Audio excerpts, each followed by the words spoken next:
अऊज़ुबिल्लाहिमिनश्शैतानिर्रजीम बिस्मिल्लाहिर्रहमानिर्रहीम रब्बि इश्रह ली सदरी वयस्सिर ली अमरी वहलुल उक़दतम मिन लिसानी यफ़क़हू क़ौली rabbi ज़िदनी इल्मा।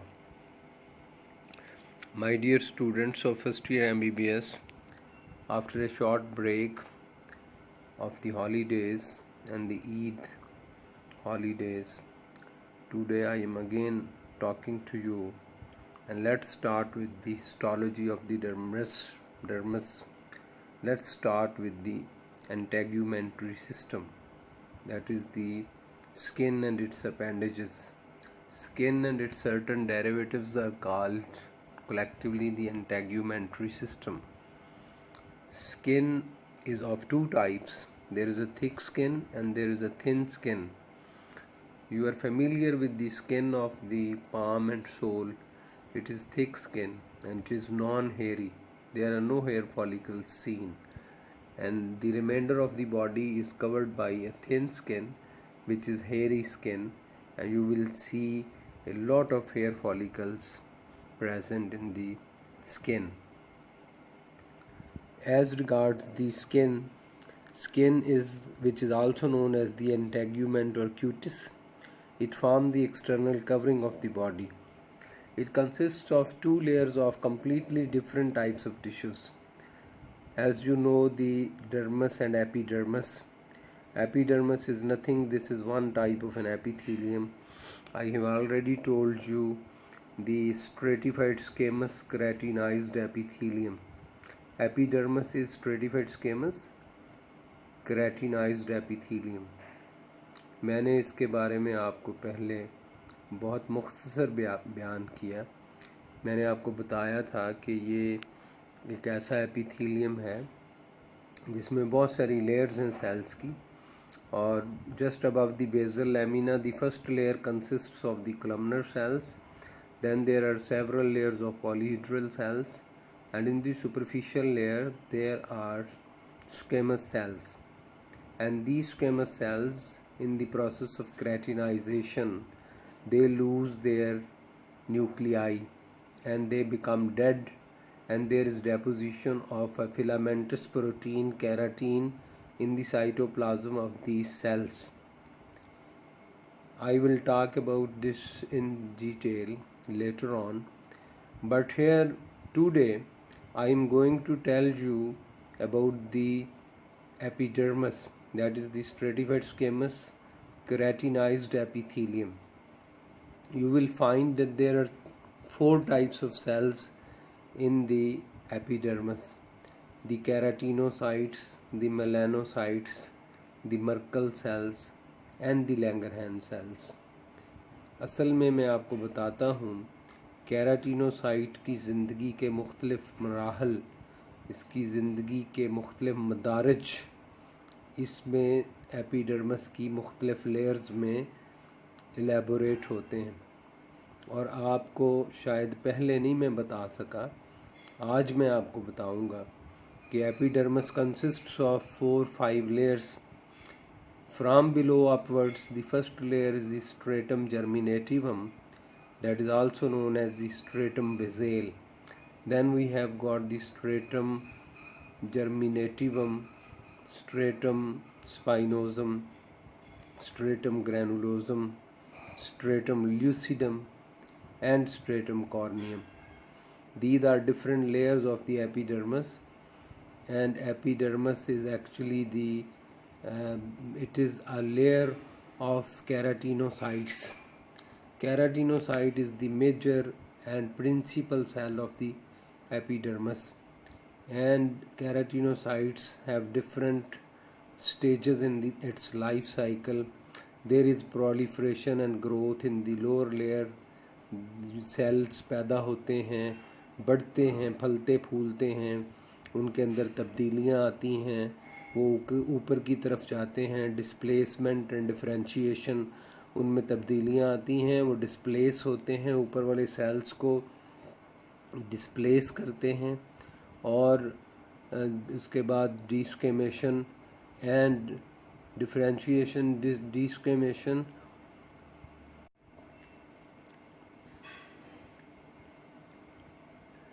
There are 4 types of cells in the epidermis: the keratinocytes, the melanocytes, the Langerhans cells, and the Merkel cells. And when we see under the microscope the epidermis, which is stratified squamous keratinized epithelium, it consists of many layers of the cells, and here today I will name these layers. And just above the basal lamina, the first layer, which is towards the basal side, is called the stratum basale, also known as the stratum germinativum, because a lot of germination is going on in this layer. The cells which are the principal and major cells of the epidermis, they are known as the keratinocytes. Keratinocytes यहाँ पैदा हो रहे हैं, उसके बाद बढ़ते हैं, फलते फूलते हैं। गोया के केराटिनोसाइट की ज़िंदगी के मुख्तलिफ मदारज इन तमाम लेयर्स में हमें नज़र आएंगे। जब हम नीचे से ऊपर की तरफ जाएंगे तो स्ट्रेटम बेजेल और स्ट्रेटम जर्मिनेटिवम में केराटिनोसाइट्स पैदा होते हैं, इनकी ग्रोथ होती है, डिफरेंशिएशन होती है, प्रोलिफरेशन होती है, and then in the upper layers we will find the displacement and shedding of the cells, the death and desquamation. जैसे जैसे हम ऊपर जाते हैं इन सेल्स की उम्र पूरी होती चली जाती है और वो मरने के करीब हो जाते हैं और फिर वो मर जाते हैं और उसके बाद वो शेड हो जाते हैं। तो गोया कि इस तरह से अल्लाह तबारक व तआला तकरीबन 21 से 30 दिन में पूरी की पूरी एपिडर्मिस को रिप्लेस कर देते हैं।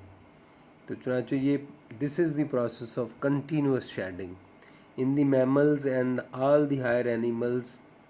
There is a process of continuous shedding going on. I have told you another term, the periodic shedding. And I have told you that in certain lower animals like the snakes and lizards, vertebrates, there is a periodic shedding. That is, after a certain period of time, these animals, they shed off their epidermis. But in case of human being and the mammals, we are always shedding the superficial cells. The superficial layers of the epidermis, they are being shed from the surface, and the new cells which are being generated and which are being produced, there will be a lot of mitotic activity going on in the stratum germinativum. That is the reason we call it the stratum germinativum.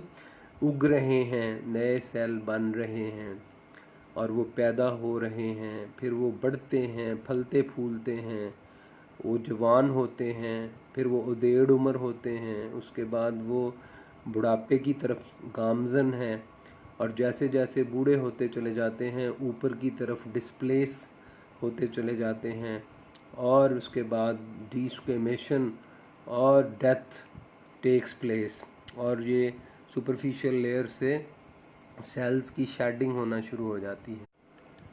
The other cell is the melanocyte. Melanocytes are the cells which are stellate-like cells. They are star-shaped cells with oval bodies and long dendritic processes.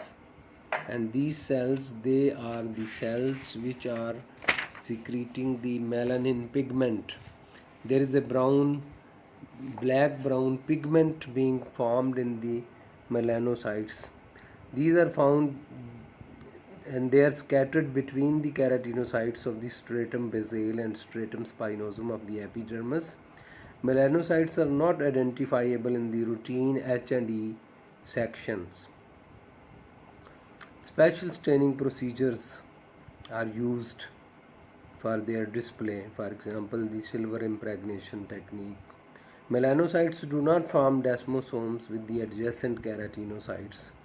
Melanocytes, they synthesize a brown-black pigment called melanin that protects the skin from the harmful effect of the electromagnetic radiation received mainly from the sun. So formation of the melanin pigment occurs within membrane-bound bodies called melanosomes. So we will find a lot of membrane-bound granules. The melanosomes are derived from the Golgi bodies of the cell, and they contain an enzyme tyrosinase. This enzyme acts on tyrosine to transform it into 3,4-dihydroxyphenylalanine DOPA. You have read in biochemistry the 3,4-dihydroxyphenylalanine, which is subsequently converted into the melanin. And the melanin packed mature melanosomes, which are called now melanin granules. These brown black granules are transferred to the keratinocytes through the dendritic processes of the melanocytes. So this is the, you can see this is the cell, and these melanocytes are present in between the keratinocytes of the stratum basale and stratum spinosum, and these two layers collectively they are known as the stratum malpighi.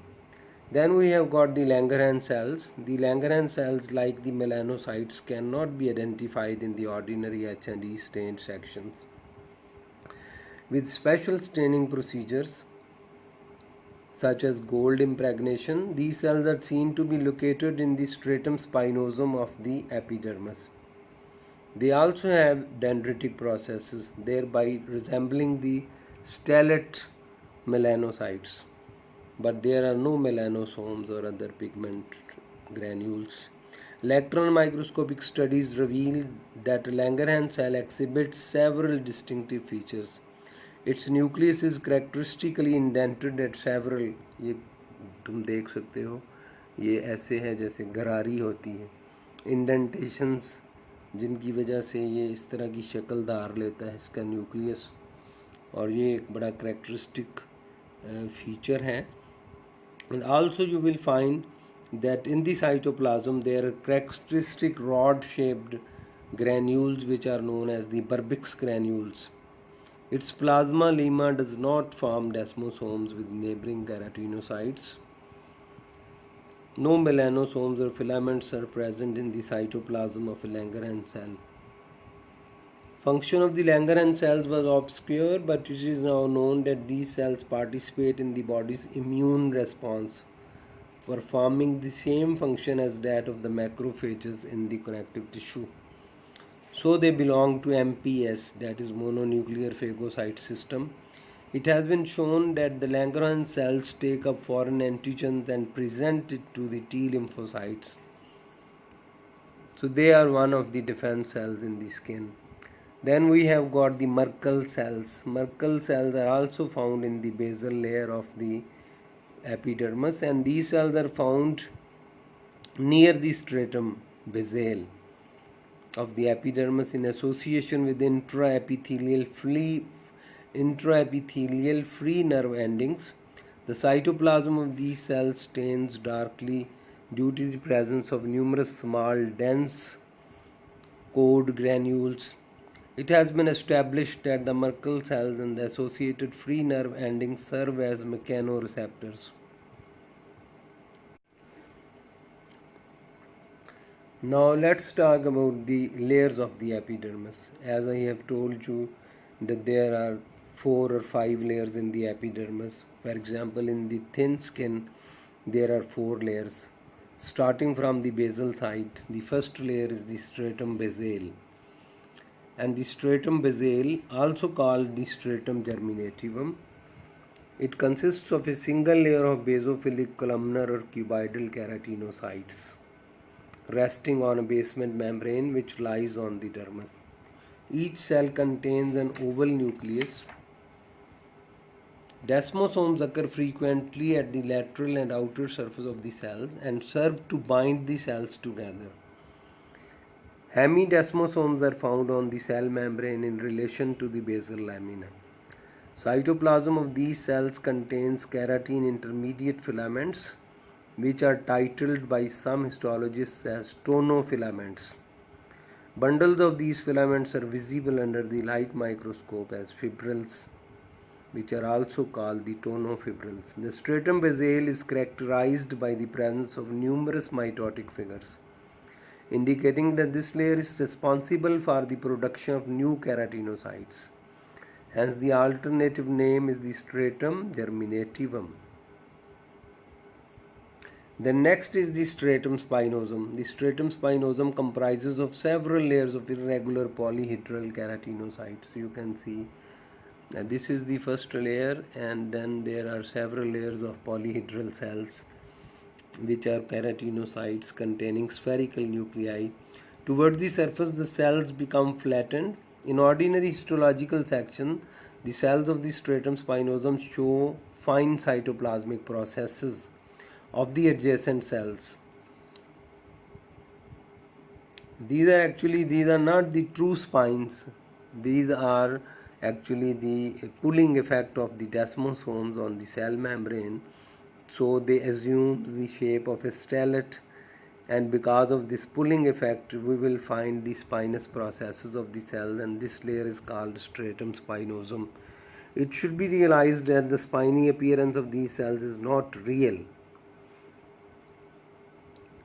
The stratum basale and stratum spinosum are collectively known as stratum LPGI. As I have already told you, in this stratum production of new keratinocytes occurs and their progressive differentiation takes place.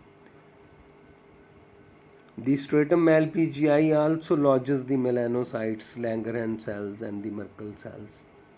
Next layer is the stratum granulosum. As the name indicates, these are the cells in which there are granules of different types.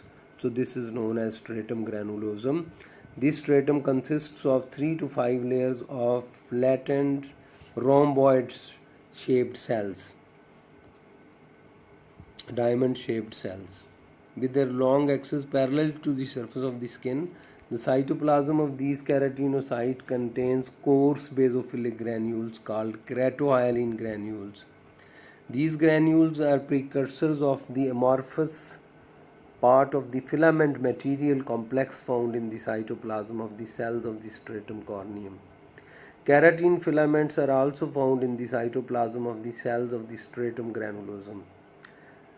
Now, with the increase in the size and number of the keratohyalin granules, the nuclei of the cells of stratum granulosum, they show degenerative changes. They become pycnotic and gradually become pale and indistinct. This is the start of the disintegration and the death of the cell. The cell organelles are lost as a result of autophagy. इस घर को आग लग गई घर के चिराग से, by lysosomal enzymes. Consequently, the cells become dead before moving into the next layer. So the cells of the stratum granulosum also contain small granules which are known as the keratinosomes. These are actually the membrane coating granules. These granules gradually move to the cell periphery and eventually discharge their contents into the intercellular spaces of the stratum granulosum. This extruded material contains proteoglycans and phospholipids and acts as a barrier to penetration by foreign materials, particularly water, thus providing in the skin a very important sealing effect. So these membrane coating granules, they gives rise to a sealing effect to the skin. Next layer is the stratum lucidum. This layer is apparent only in the skin of the palm and sole, that is the thick skin, and usually absent in other regions of the body. It appears as a thin translucent zone. It is composed of 3 to 5 layers of closely packed and extremely flattened eosinophilic cells. The cells are not distinguishable as separate entities. Their nuclei and organelles are absent, and the cytoplasm consists primarily of densely packed filaments embedded in a refractile substance called इलियाडीन, which is a derivative of keratohyalin. मैंने आपको बताया था keratohyalin granules जब बढ़ने लगते हैं stratum granulosum में, तो उस वक़्त सेल की डेथ शुरू हो जाती है और सेल जो हैं वो डेड हो जाते हैं. इस लेयर में stratum lucidum में एक्चुअली डेड सेल्स हैं जो कि उस एक अमॉर्फस मटेरियल में जिसका नाम इलियाडीन है, और ये इलियाडीन जो है ये केराटोहाइलिन ग्रैन्यूल्स से निकलता है और इसमें ये सेल जो हैं वो पड़े होते हैं और ये स्ट्रेटम ल्यूसिडम बनाते हैं. The stratum corneum. As its name indicates, this is the superficial most layer. The stratum corneum is the outermost layer of the epidermis, consisting of dead cells which are known as the corneocytes. These are horny cells, and these cells are devoid of nuclei. The nuclei have been lost here, and cell becomes dead, and in the cytoplasm of these cells there is deposition of filamentous protein which is called keratin, which is present as bundles of intermediate filaments embedded in a dense amorphous matrix. The keratinized cells becomes more and more flattened as the surface is approached. The cell membranes of the most superficial cells also becomes thickened, and a unit membrane structure is not recognizable. These cells are constantly shed off from the surface of the skin, as I have told you. We can classify the skin into two types. There is a thick skin and there is a thin skin. So these are the types of the skin. Thick skin consists of 5 layers. There is a prominent stratum corneum, well-developed stratum granulosum. This thick skin is present on the palms of the hands and soles of the feet. There is thinner dermis. There are no hair and there are no sebaceous glands. While the thin skin, it consists of 4 layers. It is less prominent stratum corneum, less developed stratum granulosum, dominant and lines most of the body surface, thicker dermis. There are hair and there are a lot of sebaceous glands present in the thick skin. So these are the layers of the cells. You can see these epidermal cells. This is the basal lamina, and then we have got the stratum basale, which consists of a single layer of columnar or high cuboidal cells, and then stratum spinosum. There are many layers of polyhedral cells. In the stratum spinosum and stratum basale, we will find the Merkel cells. We will find these dendritic cells, which are the melanocytes. These are stellate-like cells producing the melanin pigment. Then we have got the cells which are also the Langerhans cells, and this is the stratum granulosum. Stratum granulosum, as its name indicates, 4 to 5 layers of the rhomboid shaped or diamond shaped cells, having 2 types of granules in it, the keratohyalin and membrane coating granules, the keratinosomes. And then comes the stratum lucidum, which is only present in the thick skin. And ultimately we have got the stratum corneum, which is the superficial or the outermost layer, consisting of the dead keratinocytes. So I have told you that in all these 5 layers of the epidermis, you will find the life cycle of the keratinocyte. So keratinocyte, they are being produced in the basal layer, then they become differentiated, they then got the displacement, and then there will be the death and desquamation. Now the dermis. Dermis is nothing but this is the connective tissue. I have told you that the skin, that is the integument, it is composed of 2 different types of tissues tethered together. The superficial layer is the epidermis, which is epithelium, and the deep surface is the dermis, which is nothing, that is the connective tissue. And even in the dermis again we have got, dermis is called corium also. It is the sheet of connective tissue that supports the epidermis and binds it to the subcutaneous tissue. The thickness of the dermis varies from 0.5 to 3 mm. It is composed of 2 layers with rather indistinct boundaries. The outer layer is called the papillary layer, while the deeper one is known as the reticular layer. So you can you see these, the papilla? These are the papilla, the projections of the, you can see the connective tissue is projecting upwards and it is lifting the epidermis, and it is lifting the basal layer of the epidermis. And these papillae, they are known as the dermal papillae. This layer is so named because it bears the ridges that protrude into the epidermis. This layer is thinner than the reticular layer and is composed of loose connective tissue, while the reticular layer is dense irregular connective tissue.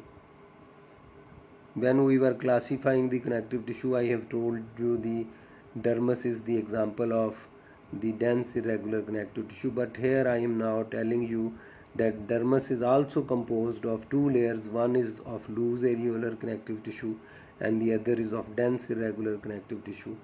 So in the papillary layer there are fibroblasts, mast cells, macrophages, and an extensive network of fine collagenous, elastic and reticular fibers. Just beneath the epidermis, the reticular fibers group to form fibrils, which insert into the basal lamina of the epidermis and extend perpendicularly into the dermis. These fibrils, called anchoring fibrils, bind the epidermis to the dermis. So those papillae that have capillary plexuses are termed the vascular papillae, while those containing the special nerve endings are called the nervous papillae. So this is a very this loose areolar connective tissue is very vascular. You will see a lot of blood vessels. Then we find another layer just beneath this, that is the reticular tissue.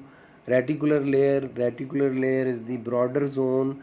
This is thicker and consists of dense, irregularly arranged connective tissue. It is composed mainly of interlacing bundles of collagenous fibers. Some elastic fibers are also present. The intervals between the interlacing bundles are occupied by the adipose tissue and sweat glands. All the accessories of the gland are lying here in this reticular layer, that is the appendages of the skin, because of which we call it the integumentary system. We have got the accessories of the skin, that is the sebaceous glands, the sweat glands, the hair follicles, the hair root and the hair shaft. All these are the accessories, and nails also.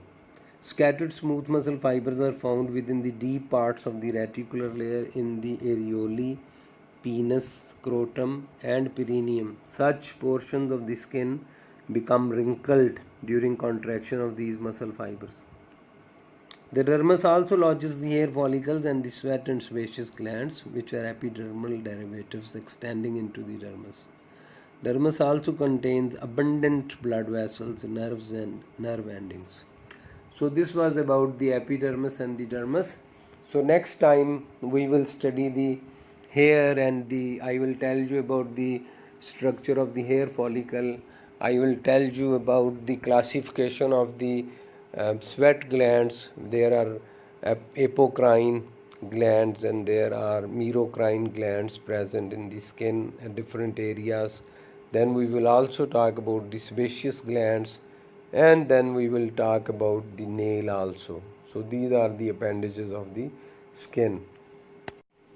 So the papillary dermis contains vascular networks that have two important functions. The first being to support the avascular epidermis with vital nutrients, and secondly to provide a network for thermoregulation. The papillary dermis also contains the free sensory nerve endings and structures called Meissner's corpuscles, also called mechanoreceptors, which is responsible for the light touch.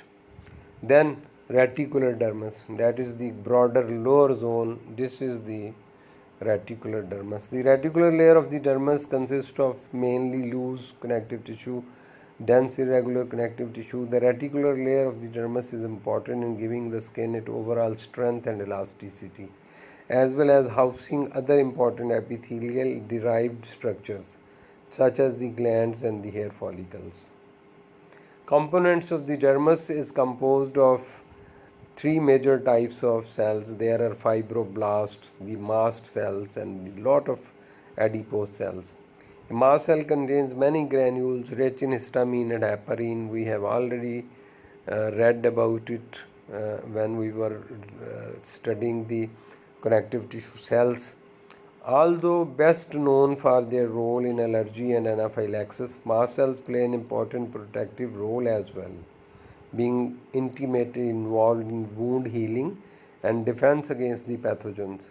Apart from these cells, the dermis is also composed of matrix components such as collagen, which provides strength, elastin, which provides elasticity, and extrafibrillar matrix, an extracellular gel-like substance primarily composed of glycosaminoglycans.